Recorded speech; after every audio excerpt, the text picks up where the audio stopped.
सहेली।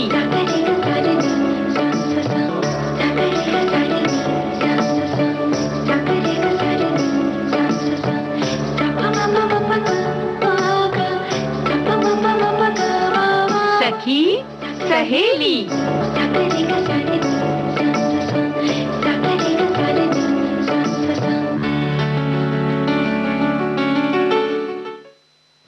सभी सखियों श्रोताओं को मंजरी वर्मा का प्यार भरा नमस्कार और पूनम त्रिपाठी जी का भी आपको नमस्कार। हाँ पूनम तुमको भी बहुत सारा प्यार भरा नमस्कार।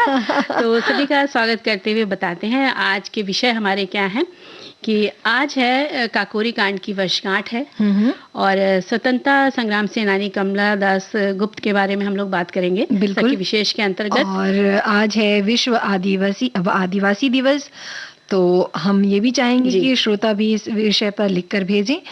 और सबसे ज़रूरी कहना चाहिए महत्वपूर्ण बात कि बच्चों को क्या और महत्वपूर्ण चीज़ें हम सिखा सकते हैं, यानी कि आवश्यक बातें क्या क्या बता सकते हैं जी। और इसके साथ ही भाई व्यंजन की बात करेंगे हम लोग। हाँ। तो हमारे सखियां खाना पीना तो ज़रूरी है, बिल्कुल ज़रूरी है और इसके लिए हम सभी को लगा देते हैं काम पे कि हमारी जो सखियां हैं श्रोता बंधु हैं सखा लोग, उन लोग ने भी मतलब क्या क्या बनाया, उनको अपने हाथ का क्या बना अच्छा लगता है, दूसरे के हाथ का क्या अच्छा लगता है, कुछ इस तरह की चटपटी व्यंजन की तरह चटपटी बातें भी संदेश के द्वारा भेजें तो बड़ा मजा आएगा कि उन्होंने क्या बनाया कभी। हाँ, है ना। बिल्कुल। तो इस तरह की हम लोग बातें करेंगे। तो आज का जो हमारा है कि काकोरी कांड की वर्षगांठ है जी। तो आज जो हम स्वतंत्र भारत में सुख चैन की सांस ले रहे हैं पूनम, उसके पीछे उन वीर देशभक्तों का महत्वपूर्ण योगदान है जिन्हें हम आज याद कर रहे हैं। और ये आज़ादी उतनी आसान नहीं थी, कितने लोगों ने अपनी जान की कुर्बानी दी और शहीद कहलाए। इतिहास के पन्नों पर सुनहरे अक्षरों में उनका नाम अंकित हो गया। उन महान बड़े बड़े देशभक्त क्रांतिकारियों को हम श्रद्धा से नमन करते हैं। बिल्कुल। और आज के दिन की वो घटना जो हमें उनकी याद दिलाती है, भारतीय स्वतंत्रता संग्राम के क्रांतिकारियों द्वारा ब्रिटिश राज्य के विरुद्ध एक योजना को अंजाम दिया गया जिसमें सरकारी खजाना लूटा जाना था। ये ऐतिहासिक घटना थी 9 अगस्त सन 1925 में घटी काकोरी कांड। और जब 9 अगस्त 1925 में सरकारी खजाना रेल से जा रहा था, क्रांतिकारियों को इसकी भनक लग चुकी थी और उन्होंने लखनऊ के पास काकोरी रेलवे स्टेशन के पास खजाने को लूट लिया। और इस घटना से अंग्रेजी हुकूमत बौखला गई और उन्हें इसकी उम्मीद भी नहीं थी। क्रांतिकारियों द्वारा ब्रिटिश सरकार के विरुद्ध भयंकर युद्ध छेड़ने की इच्छा से हथियार खरीदने के लिए इस ऐतिहासिक घटना को अंजाम दिया गया। क्रांतिकारी पंडित राम प्रसाद बिस्मिल के नेतृत्व में अशफाक उल्लाह खां, चंद्रशेखर आजाद, राजेंद्र लाहिड़ी और रोशन सिंह समेत तमाम क्रांतिकारियों ने अंग्रेजी हुकूमत को करारा जवाब दिया। बिल्कुल। और इसके साथ ही सचिंद्र नाथ सान्याल, मनमथ नाथ गुप्ता, केशव चक्रवर्ती, मुरारी लाल और बनवारी लाल शामिल थे। लेकिन 40 से भी ज्यादा लोगों को गिरफ्तार कर लिया गया। सभी प्रमुख क्रांतिकारियों को अंग्रेज सरकार ने गिरफ्तार कर लिया, लेकिन चंद्रशेखर आजाद को नहीं कर पाए। पकड़े गए क्रांतिकारियों पर मुकदमा चलाया गया, उन्हें सजा सुनाई गई। इस घटना के बाद देश के कई हिस्सों में बहुत बड़े स्तर पर गिरफ्तारियां भी हुई और लोगों में ये क्रांतिकारी काफी लोकप्रिय हो गए थे पूनम उन दिनों जब इस तरह का जो घटना हुई थी। वो तो होना ही था क्योंकि ये आज़ादी के लिए जो लड़ाइयाँ होती हैं उसके लिए तो हमारे दिल में हमेशा उनके लिए श्रद्धा तो होती ही है। और रही बात साल 1926 में मुकदमे का फैसला आया जिसके तहत पंडित राम प्रसाद बिस्मिल, रोशन सिंह, अशफाक उल्लाह खां और राजेंद्र लाहिड़ी को फांसी की सजा सुनाई गई। इसके साथ ही अन्य को 14 साल, 10 साल, 7 साल की सजा सुनाई गई थी और काले पानी की जो सजा है वो सचिंद्र नाथ सान्याल को दी गई। ये खबर सुनते ही जनता आंदोलन पर उतर आई थी, लेकिन फैसला तो हो चुका था। हमारे क्रांतिकारियों ने अपनी भारत माता की स्वतंत्रता के खातिर अपने आप को निछावर कर दिया। वीर शहीदों की शहादत आज समस्त भारतवासियों के दिलों में उनकी मतलब रोशनी की तरह जगमगाती रहनी चाहिए उनकी यादें। और हम लोग एक बार फिर सभी मिलकर उन्हें सच्ची श्रद्धांजलि देते हैं, नमन करते हैं।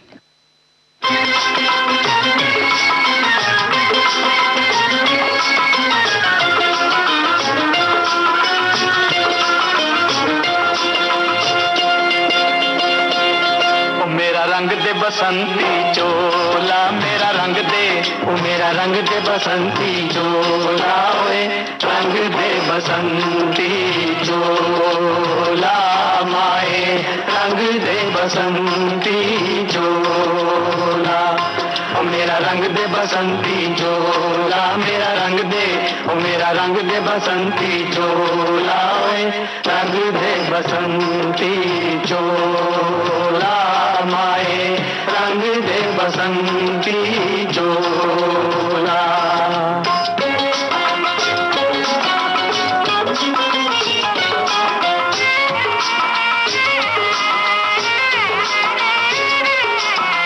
दम निकले इस देश की खातिर बस इतना अरमान है, दम निकले इस देश की खातिर बस इतना अरमान है, एक बार इस राह में मरना 100 जन्मों के समान है। देख के वीरों की कुर्बानी, देख के वीरों की कुर्बानी, अपना दिल भी बोला मेरा रंग दे बसंती चोला, ओ मेरा रंग दे बसंती चोला, मेरा रंग दे, ओ मेरा रंग दे बसंती चोला, ओए रंग दे बसंती चोला माए, रंग दे बसंती चोला।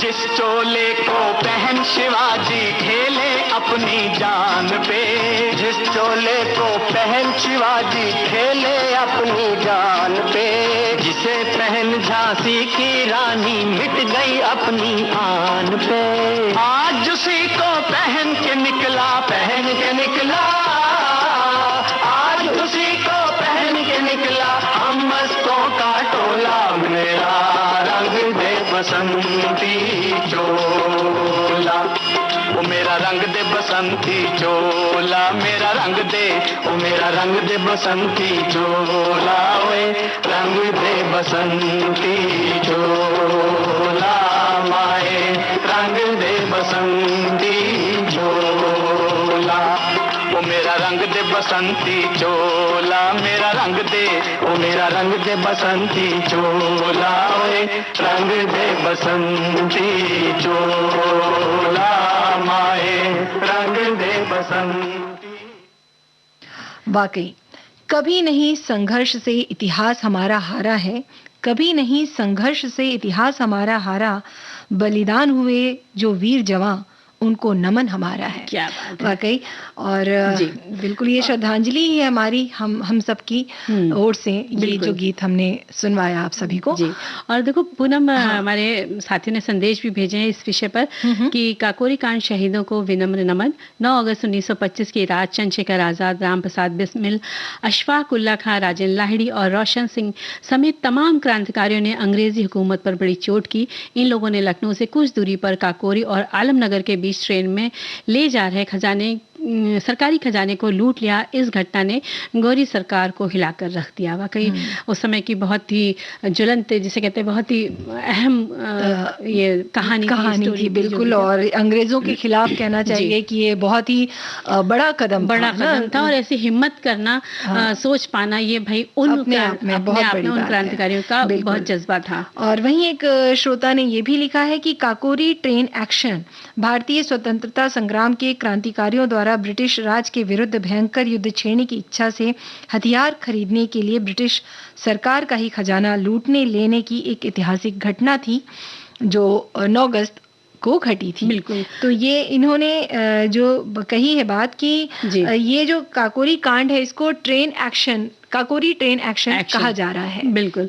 और इसी तरह लिखते हैं कि आज 9 अगस्त है जो काकोरी कांड के लिए याद किया जाता है। अंग्रेजी हुकूमत को उखाड़ फेंकने के लिए जब क्रांतिकारियों को धन की जरूरत पड़ी तो उन्होंने सरकारी खजाना लूटने का प्लान बनाया था और इसमें हमारे सारे क्रांतिकारी थे और रेलगाड़ी को काकोरी स्टेशन के आगे बढ़ने पर रोका और सारा खजाना लूट लिया और बाद में सब पकड़े गए और अंग्रेज सरकार ने सबको जेल भेज दिया, बाद में फांसी दी। लेकिन वो जुनून था उन दिनों जवानों में देशभक्ति के लिए जिनके बलिदान के कारण आज हम आज़ाद मुल्क में सांस ले रहे हैं और उन सभी को हार्दिक श्रद्धांजलि, है ना। तो इस तरह की बहुत सारी बातें हैं जो हमारे स्वतंत्रता संग्राम सेनानियों ने उस समय अपना जज्बा दिखाया, हिम्मत दिखाई और अंग्रेजी हुकूमत के खिलाफ उन्होंने आवाज़ उठाई, वो खड़े हुए। तो उनकी कुर्बानी की वजह से ही आज हम देखा जाए तो हम लोग अपने देश में, आज़ाद देश में चैन की सांस ले पा रहे हैं। और मंजरी, ऐसा है ना कि जब इतने शहीद बलिदान हुए, इतने भारत के जो पूत थे वो बलिदान हुए, तो आज हमें भी ये सोचना चाहिए कि हम जो स्वतंत्र देश में सांस ले रहे हैं तो जो हमारा जो सामाजिक दायित्व है उन्हें हम पूरा करें। जैसे कि छोटी छोटी सी बातें हैं ना, अपने आसपास हम साफ सुथरा रख सकते हैं, एक दूसरे की मदद कर सकते हैं, और भी बातें हैं जो कहनी है। हाँ, और जो बच्चे हैं ना, हमारे जो, उनको इनकी कहानियां जरूर सुनानी चाहिए। बहुत बारीकी से एक एक व्यक्ति के बारे में आप अच्छे से बताएं कि वो कब कहाँ पैदा हुए थे और उनकी जो कहानी थी, कैसे उन्होंने संघर्ष किया। तो जब छोटे से हम बच्चे को सुनाना शुरू करते हैं तो धीरे धीरे उनके मन में भी ये जज्बा भरने लग जाता है। बिल्कुल, और वो इन कहानियों से सीख भी लेंगे ना। बिल्कुल। इतिहास जो है वो मतलब हमेशा कहते हैं कि सुनहरा होता है और हमें अपने इतिहास को कभी भूलना नहीं चाहिए, क्योंकि उससे हमें बहुत सारी सीख मिलती है और आगे की जो पीढ़ी है, युवा पीढ़ी, जो आने वाली पीढ़ी है, उनको बहुत प्रेरणा मिलती है। और बिल्कुल सही बात मंजरी, वो तो है ही। तो एक गीत सुन ले, फिर आगे बढ़ते हैं। जी।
पूनम, हमारे जो श्रोता हैं उन्होंने एक बड़ी प्यारी सी पंक्तियां भेजी हैं कि मेरी मिट्टी मेरा देश तुझको प्रणाम।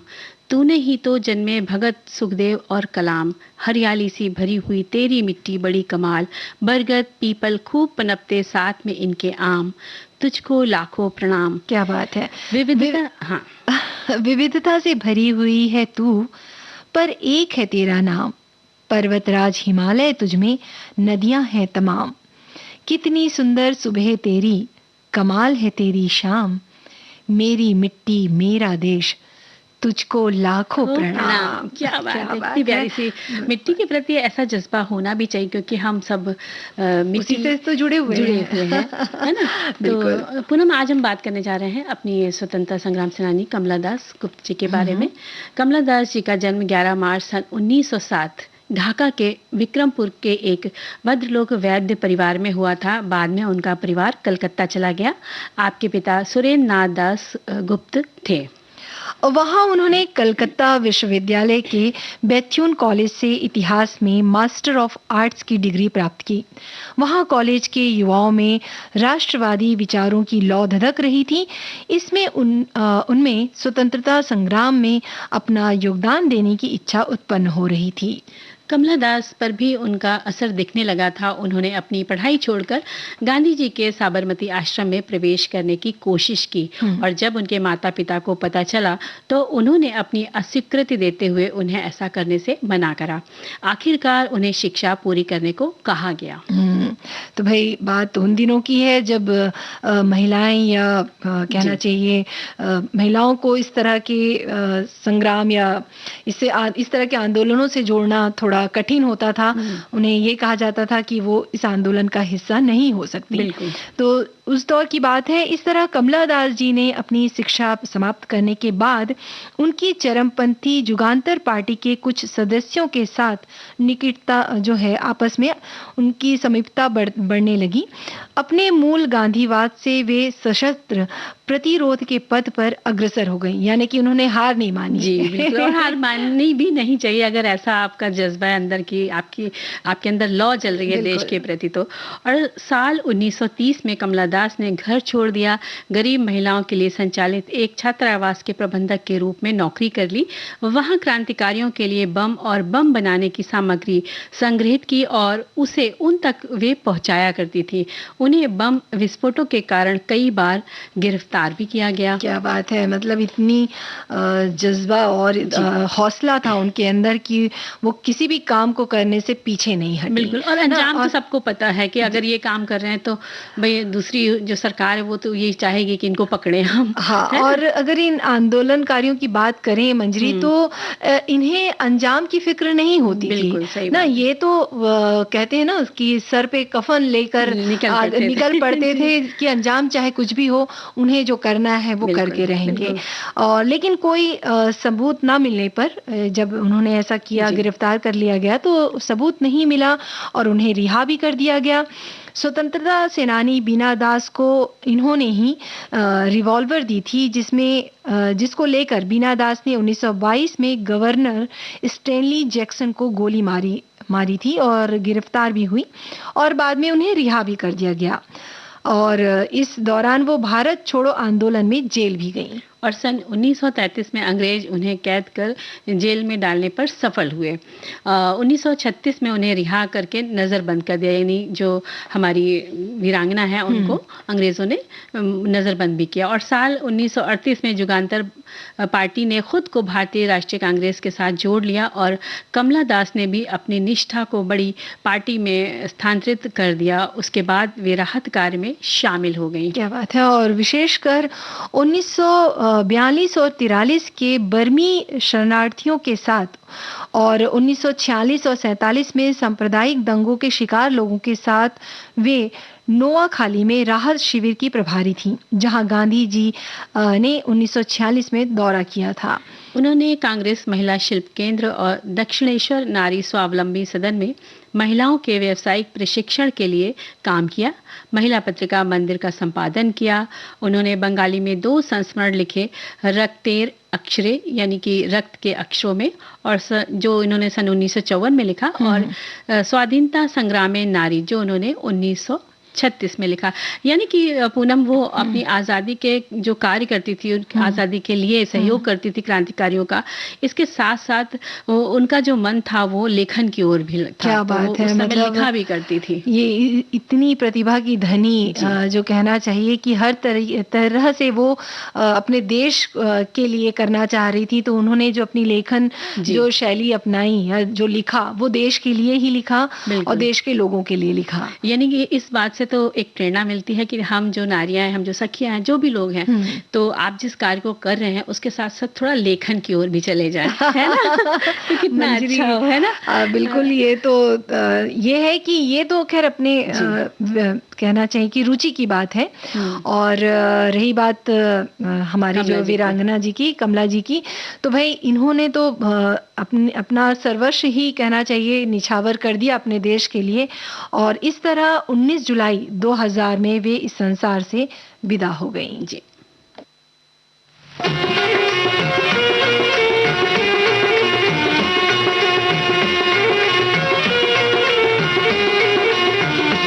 तुझे चांद कहूँ या फूल कहूँ, मेरे प्यार का कोई नाम नहीं, हाय नाम नहीं। मैं तेरी नजर में बस जाऊँ, दुनिया से मुझे कोई काम नहीं, हाय काम नहीं।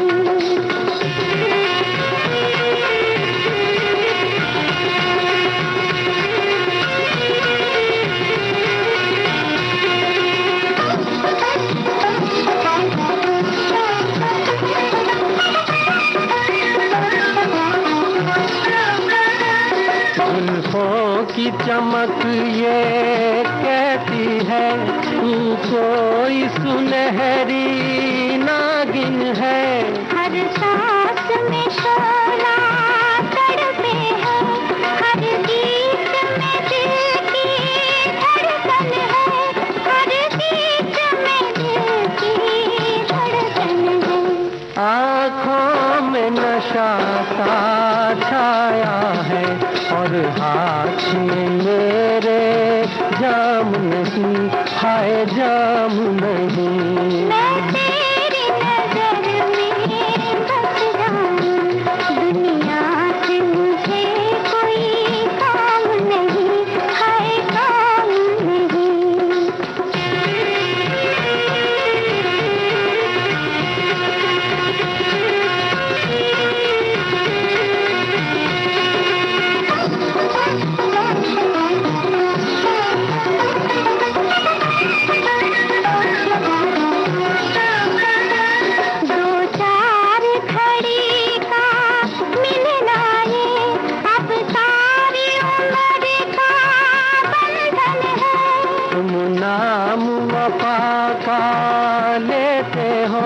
दुनिया तो वफा की दुश्मन है, दुनिया तो वफा की दुश्मन है। दो प्यार भरे दिल वालों को दुनिया में कहीं आराम नहीं, आराम नहीं।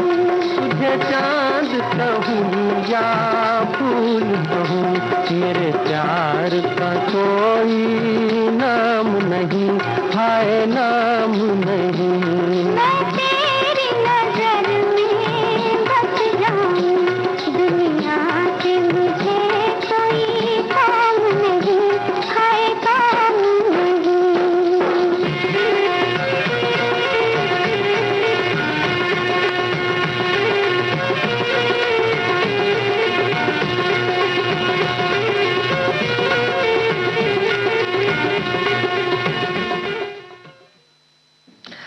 हाँ तो भाई वाकई देखो कहना चाहिए कि बहुत सारी बातें हैं हमारे लिए। हमारे जो श्रोता लोग हैं उन्होंने बहुत सारे संदेश भेजे हैं। तो जो हमारा विषय है विश्व आदिवासी दिवस, हाँ, और बहुत सारी शुभकामनाएं भी भेजी है हमारे श्रोताओं ने इसके लिए जी। और एक श्रोता है वो लिखते हैं कि वर्तमान में तेजी से घटते जंगल और बदलते हुए पर्यावरण को बचाने के लिए सदियों से जंगलों के साथ जीवन का संबंध निभाने वाले आदिवासी समुदाय की अहम भूमिका है। भारत में लगभग 645 अलग अलग जनजातियां निवास करती हैं। जल, जंगल और जमीन को परंपराओं में भगवान का दर्जा देने वाले आदिवासी बिना किसी दिखावे के जंगलों और स्वयं के अस्तित्व को बचाने के लिए आज भी प्रयासरत हैं। आदिवासियों का जीवन प्रकृति के ज्यादा नजदीक होता है। उनके दर्शन में प्रकृति के साथ सामंजस्य बनाकर चलने का आदर्श होता है। और इसी तरह लिखते हैं कि भारत ही नहीं, दुनिया के तमाम हिस्सों में आदिवासी समुदाय के लोग रहते हैं, जिनका रहन सहन, खान पान, रीति रिवाज वगैरह आम लोगों से अलग है। समाज की मुख्य धारा से कटे होने के कारण ये पिछड़ गए हैं। इस कारण भारत समेत तमाम देशों में इनके उत्थान के लिए, इन्हें बढ़ावा देने और इनके अधिकारों की ओर ध्यान आकर्षित करने के लिए कई तरह के कार्यक्रम चलाए जाते हैं। इसी कड़ी में संयुक्त राष्ट्र महासभा ने पहली बार सन 1994 को अंतर्राष्ट्रीय आदिवासी वर्ष घोषित किया था। इसके बाद से हर साल से ये दिन 9 अगस्त को मनाया जाता है। क्या बात है।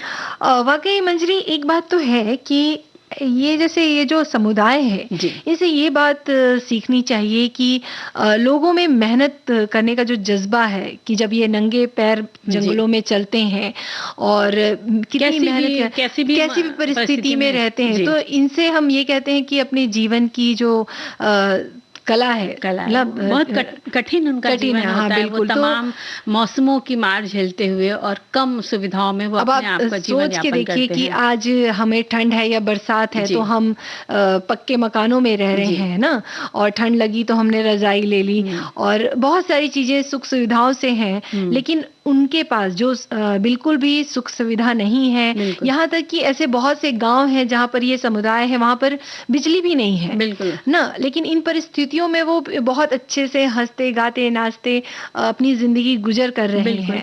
और वो चीज अपने लिए इस्तेमाल करते हैं, वो प्रकृति से जुड़ी हुई चीजें ही होती, चाहे वो श्रृंगार की बात कर लो या बालों में कुछ उन्हें लगाना, या उनके औजार होते हैं वो भी इन सब चीजों से बने होते, पत्थर या लकड़ी वगैरह से, है ना। तो वो अपने जंगल की ही चीजों से ही वो अपना जीवन को गुजार लेते हैं, वाकई, है ना। तो काफी मेहनत है उनके लिए। हाँ, और कहते भी ना कि जब आप मेहनत करते हैं, शारीरिक आप मेहनत करते हैं, तो आप बीमार कम पड़ते हैं। तो ऐसे मेहनत करने वाले जो आदिवासी हैं, तो इनको डॉक्टरों की भी जरूरत ज्यादा नहीं पड़ती है, क्योंकि देखो वो जड़ी बूटियों, जंगल में रहते तो उनको जड़ी बूटियों की बड़ी नॉलेज रहती है। हाँ, बिल्कुल, बहुत ज्ञान रहता है इन चीजों का। उनके पास ऐसा ज्ञान रहता है कि वो उनसे अपना इलाज वो खुद कर लेते हैं। तो ये दिवस जो है पूरी तरह से आदिवासियों को समर्पित है, और आज के दिन अंतर्राष्ट्रीय कार्यक्रम के माध्यम से दुनिया भर में आदिवासी जनता और उनके योगदान का जश्न मनाया जाता है। बिल्कुल मनाया जाता है। और संयुक्त राज्य अमेरिका में सन 1994 में पहली बार ये मनाया गया था। क्या बात है। तो इनसे जुड़ी बातें और भी हैं, बहुत से श्रोताओं ने बहुत सी बातें लिखी भी हैं उनके लिए, लेकिन मंजरी अभी ना कार्यक्रम में वक्त हो चला एक छोटे से ब्रेक का। ब्रेक के बाद आते हैं, फिर कार्यक्रम को आगे बढ़ाते हैं।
हाँ, तो अंतराल के बाद एक बार फिर आप सभी का स्वागत है सखी सहेली कार्यक्रम में।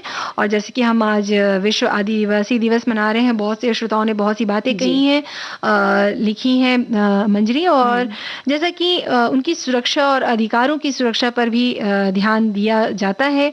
इसे वर्ल्ड जो है इंडिजीनियस डे यानी कि विश्व के स्वदेशी लोगों का अंतर्राष्ट्रीय दिवस के रूप में भी जाना जाता है। और स्वदेशी और जनजातीय लोगों को अक्सर राष्ट्रीय शब्दों से जाना जाता है, जैसे कि मूल लोग, आदिवासी लोग, प्रथम राष्ट्र, आदिवासी जनजाति, शिकारी, संग्रहकर्ता या पहाड़ी जनजातियां। विश्व के 90 से अधिक देशों में आदिवासी समुदाय के लोग रहते हैं। बिल्कुल। और दुनिया में आदिवासी समुदाय की आबादी लगभग 37 करोड़ है, और जिसमें लगभग 5000 अलग अलग आदिवासी समुदाय हैं और उनकी लगभग 7000 भाषाएं हैं। इसके बावजूद आदिवासियों को अपने अस्तित्व, संस्कृति और सम्मान को बचाने के लिए संघर्ष करना पड़ता है। बिल्कुल। और एक श्रोता है मंजरी, उन्होंने लिखा है कि प्रकृति पर्यावरण संरक्षण में जनजाति समुदाय का अप्रतिम उल्लेखनीय योगदान है।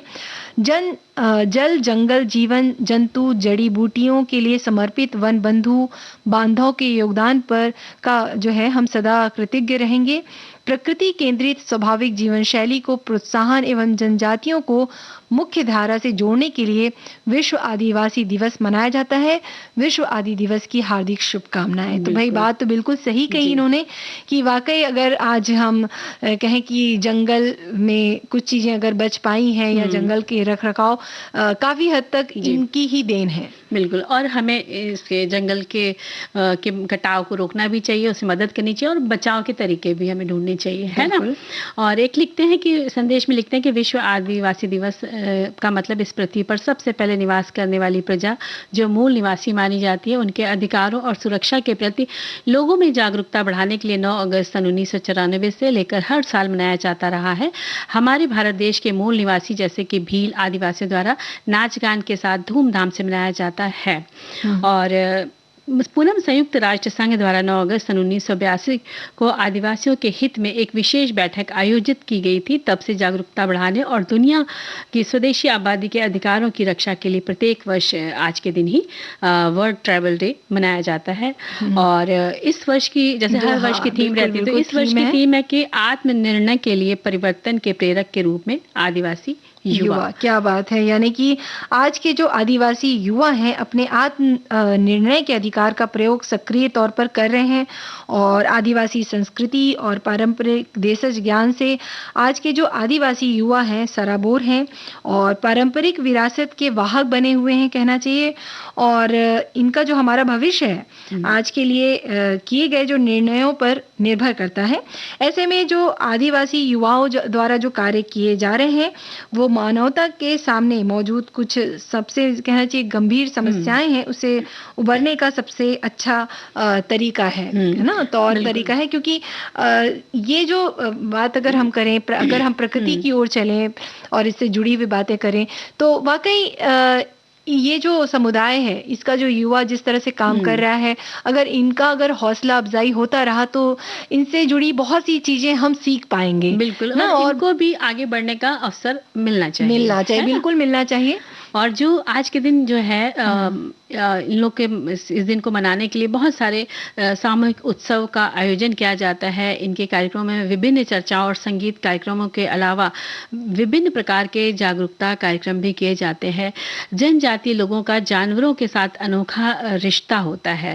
और मध्य अफ्रीका में बाका लोगों के पास जानवर की उम्र, लिंग और स्वभाव के आधार पर हाथी के लिए 15 से अधिक अलग अलग शब्द हैं और उनका मानना है कि उनके चलते पूर्वज जानवरों के साथ जंगल में चलते हैं। यानी बहुत सारी जानकारियां उनके पास आज भी है जो मतलब लगता है कि एक बार जान ली जाए। बिल्कुल अनूठी और कहना चाहिए कि बहुत ही अद्भुत जानकारियां इनके पास हैं, क्योंकि ये मिट्टी से जुड़े हुए लोग हैं तो हमें भी इनसे सीख लेनी चाहिए ना।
पापी बिछुआ बिछुआ, कैसो रे पापी बिछुआ बिछुआ। दया रे चढ़ गयो पापी बिछुआ, दया रे चढ़ गयो पापी बिछुआ।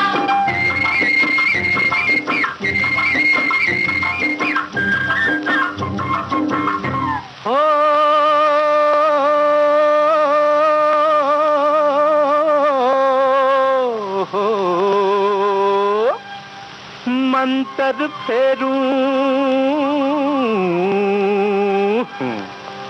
कोमल काया,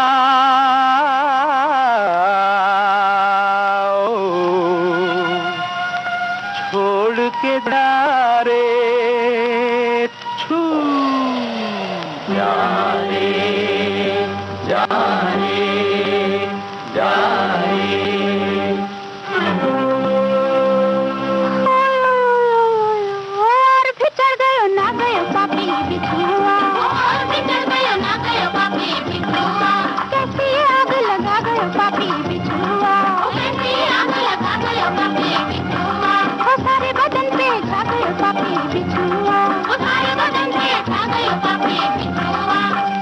पापी बिछुआ बिछुआ, कैसो रे पापी बिछुआ बिछुआ। दया रे चढ़ गयो पापी बिछुआ, दया रे चढ़ गयो पापी बिछुआ।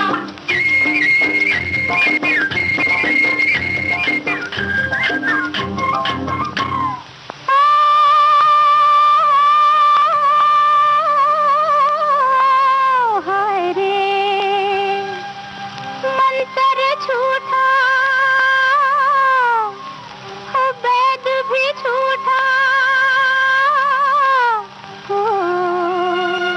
पिया घर आ रे आ रे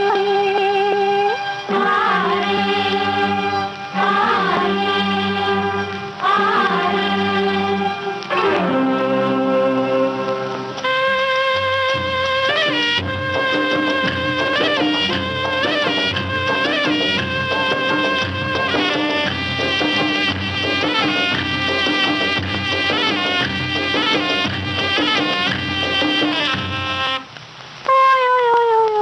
देखो उतर गयो बिछुआ, देखो रे उतर गयो बिछुआ। टूट के रह गयो टंक उतर गयो बिछुआ, टूट के रह गयो टंक उतर गयो बिछुआ। सैया को देख के जाने किधर गयो बिछुआ, सैया को देख के जाने किधर गयो बिछुआ। कैसो रे पापी बिछुआ बिछुआ, कैसो रे पापी बिछुआ बिछुआ। दया रे चढ़ गयो पापी बिछुआ, दया रे चढ़ गयो पापी बिछुआ। हरे मर गई कोई उतारो बिछुआ, हरे मर गई कोई उतारो बिछुआ। कैसो रे पापी बिछुआ बिछुआ, कैसो रे पापी बिछुआ बिछुआ। दया रे चढ़ गयो पापी बिछुआ, दया रे चढ़ गयो पापी बिछुआ। हरे मर गई कोई उतारो बिछुआ, हरे मर गई कोई उतारो बिछुआ।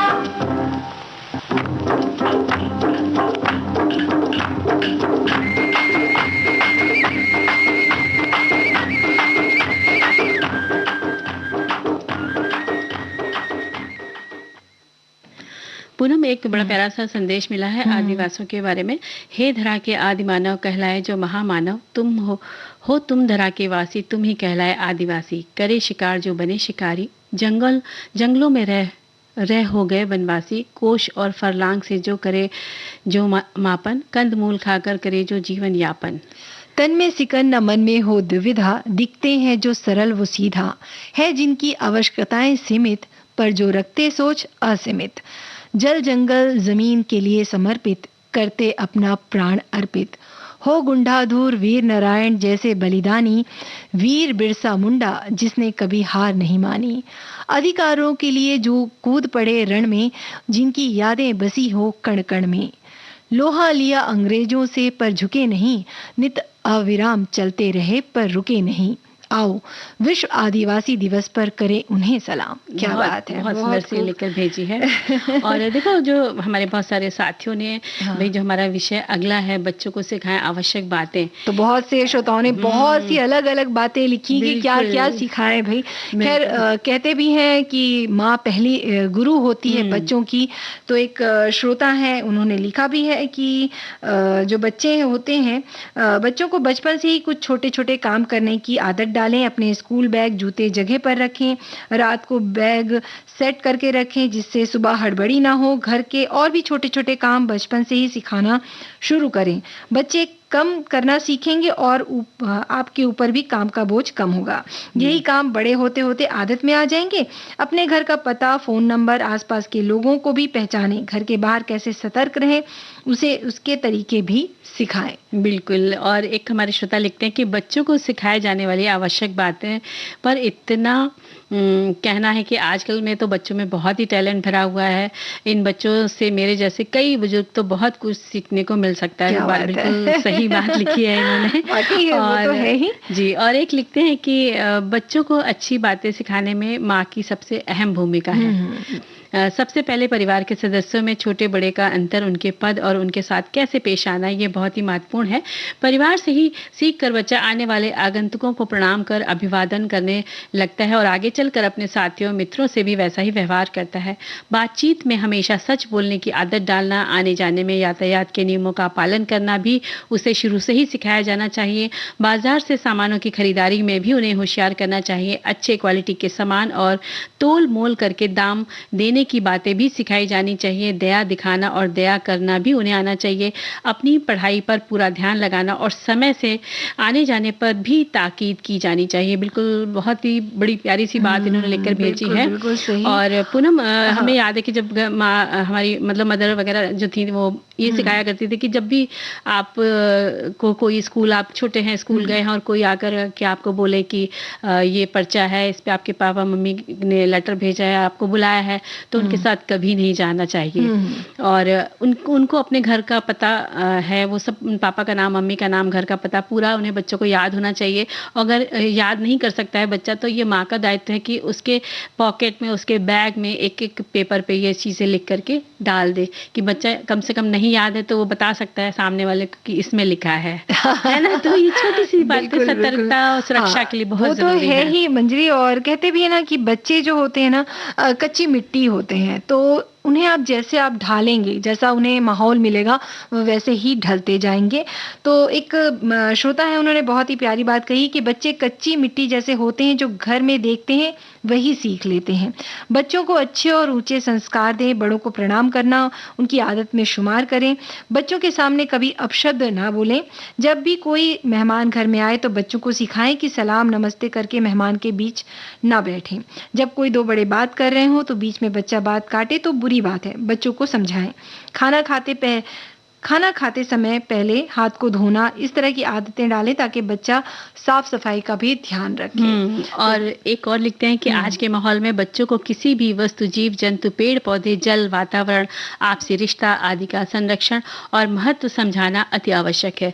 प्राकृतिक संपदा को कैसे बचाएं इस पर भी बच्चों को अवगत कराना हमारा ही धर्म है। ये सब बच्चे बड़ों को देखकर ही सीखते हैं। क्या बात है, वाकई बिल्कुल सही बात कही कि भाई ये तो छोटी छोटी बातें तो हैं ही कि बड़ों को प्रणाम और ये संस्कार तो देते ही हैं, साथ में जो आसपास जिनसे हम जुड़े हैं, जैसे प्राकृतिक संपदा की बात करी हमारे श्रोता ने कि पेड़ पौधे, जो जंतु जानवर हैं उन्हें ना मारें, उन पे पत्थर ना फेंकें, यहाँ तक कि घर में जो चींटी है उन्हें भी ना मारें, क्योंकि इसमें भी जीव है। तो जीवों पर दया करना भी सिखाएं। तो और बच्चों को देखो एक और संदेश है कि बच्चों को प्यार करना सिखाएं, शेयर करना सिखाएं, दूसरों की केयर करना, है ना, सच बोलना आदि सिखाएं। इस उम्र में आप बच्चों को कुछ और मैनर भी सिखा सकते हैं। मसलन कोई जाए तो बाय कहना, थैंक यू बोलना, और इस उम्र में आप बच्चों को दूसरों की बात सुनना भी सिखाना बहुत ज़रूरी है। बिल्कुल। तो पूनम, ये बातें तो बड़ों को भी ध्यान रखनी चाहिए, है ना? तुम क्या कह रही थी? है ना? नहीं, बिल्कुल तुम्हारी बात जो है मंजरी सही है। और ये तो है ही कि अच्छी-अच्छी बातें तो कहना चाहिए अभिभावक सिखाते ही हैं, और बच्चे जैसे हैं वो बचपन से अगर आप ये चीज़ें सिखाते जाएँगे तो उनकी आदत बनती जाएगी। और पर्सनल हाइजीन के बारे में बहुत ज़रूरी है बच्चों को सिखाना। हाँ, आज के दौर पर खास कर जब कैसे उनको खेलने के बाद, हाँ, खाना खाने से पहले, सुबह उठने के टाइम और शौच के बाद हाथ धोना, प्रॉपर अपना वो चीज़ें, और घर में जो चीज़ें सामान जहाँ पर रखा है वहाँ पर ही रखना, ये सबसे खास बात है। बच्चों को सिखाना चाहिए कि आप वस्तुओं को ठीक जगह पे रखें, है ना?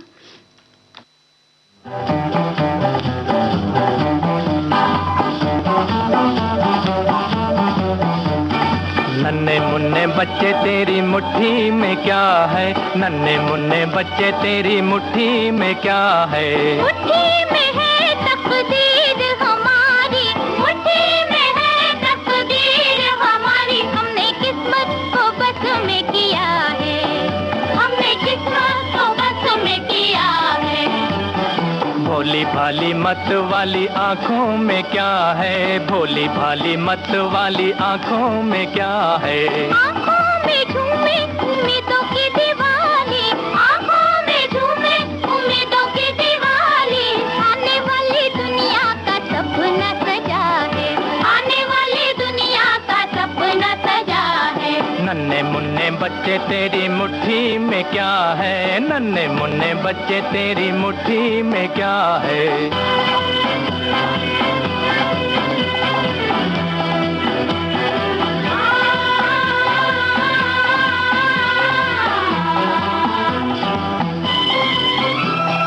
भीख में जो मोती मिले लोगे या ना लोगे, जिंदगी के आंसुओं का बोलो क्या करोगे? भीख में जो मोती मिले लोगे या ना लोगे, जिंदगी के आंसुओं का बोलो क्या करोगे? भीख में जो मोती मिले तो भी हम ना लेंगे, भीख में जो मोती मिले तो भी हम ना लेंगे। जिंदगी के आंसुओं की माला पहनेंगे, जिंदगी के आंसुओं की माला पहनेंगे। मुश्किलों से लड़ते फिरते जीने में मजा है, मुश्किलों से लड़ते फिरते जीने में मजा है। नन्हे मुन्ने बच्चे तेरी मुट्ठी में क्या है, नन्हे मुन्ने बच्चे तेरी मुट्ठी में क्या है?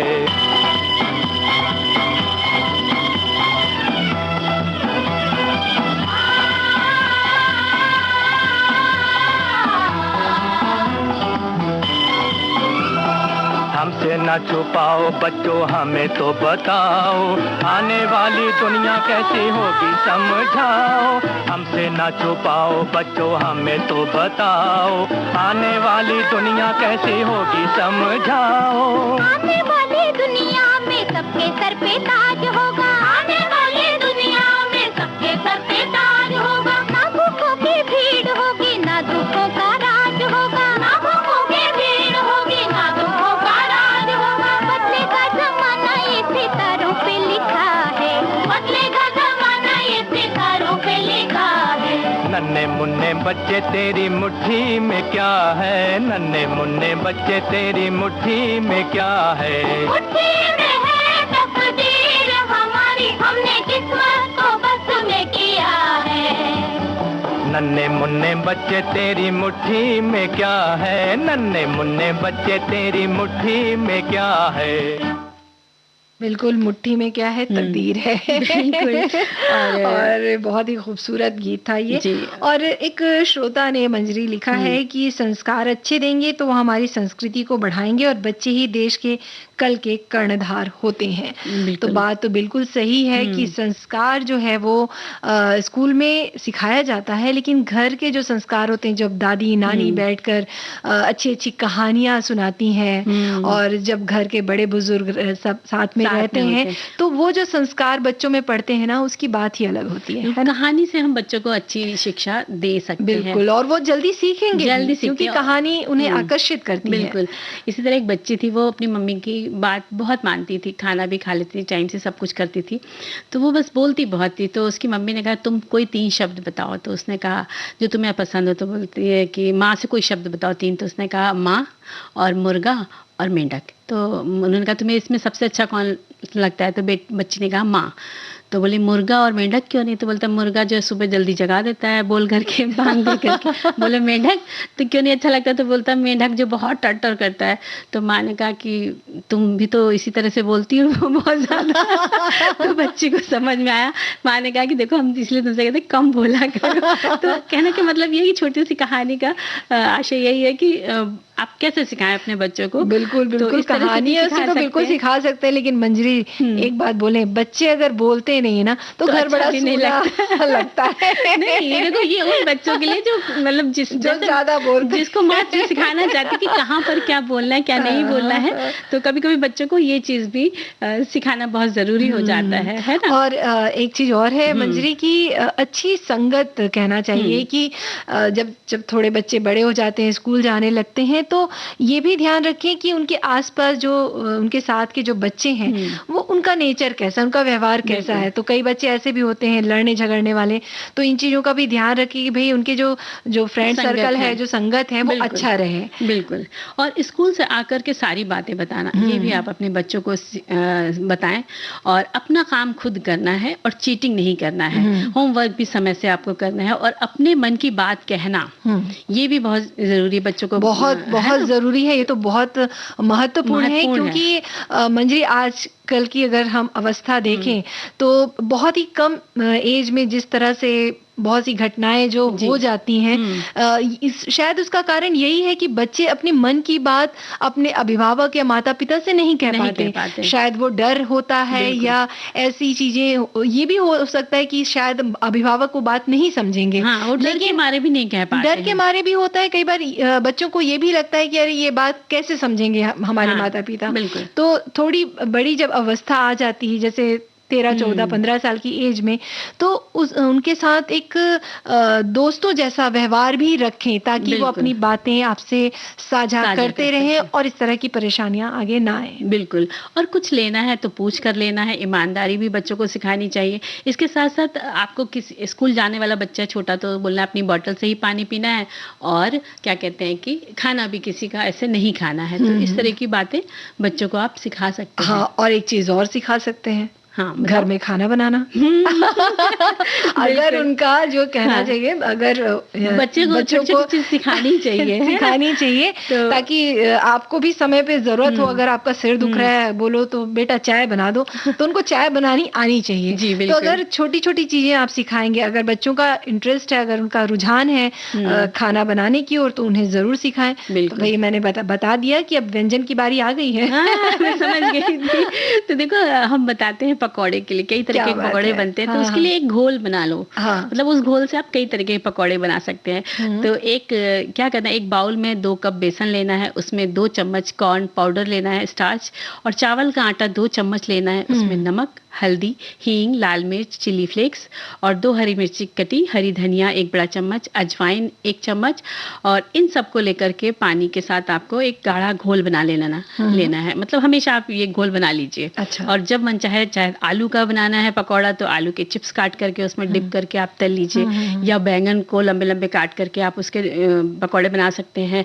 हरी मिर्च के बड़ी वाली हरी मिर्च है, उसके अंदर आप पनीर लेकर के, पनीर में नींबू और गरम मसाला, चाट मसाला मिला के उसको मिक्स कर लीजिए। इस घोल में आप जो चाहे वो बना सकते हैं। और बड़ी हरी मिर्च के अंदर पनीर भर करके, पनीर की भुर्जी मतलब बना के उसको बीच में भर के और बेसन में आप डिप कर लीजिए। तो मिर्च में भरना कैसा, उसका चीरा लगा लेना बड़ी मिर्च में, और पनीर की भुर्जी आपने तैयार करी वो भर के और बेसन में डिप करके आप बना लीजिए।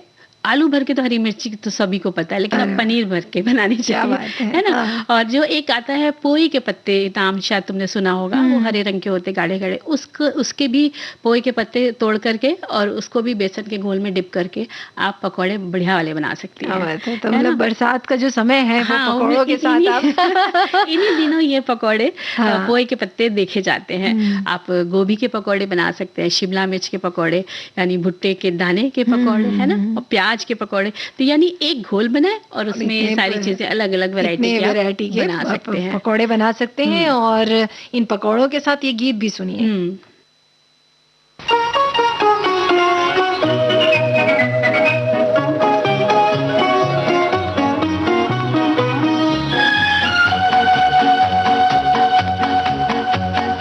यूं तो हमने लाख हंसी देखे हैं, तुम सा नहीं देखा, हो तुम सा नहीं देखा।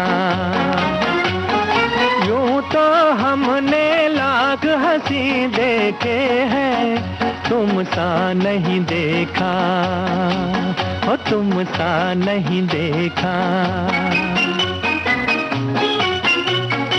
उफ ये नजर, उफ ये अदा, उफ ये नजर, उफ ये अदा, कौन न अब होगा फिदा।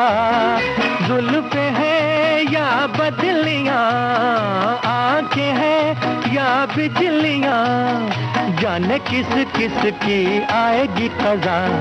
यूं तो हमने लाख हंसी देखे हैं, तुम सा नहीं देखा, तुम सा नहीं देखा।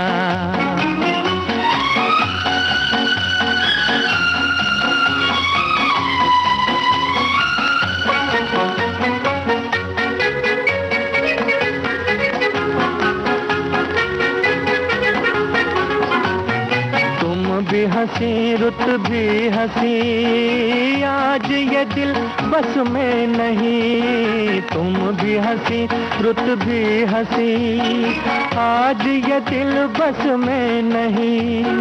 रास्ते खामोश हैं, धड़कने मदहोश हैं, पिए बिन आज हमें चढ़ा है नशा।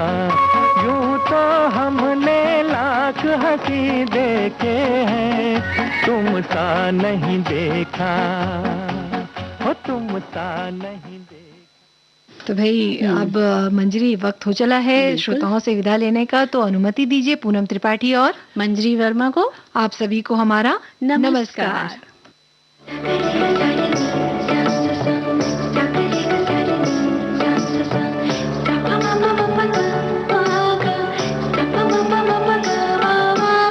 सखी सहेली।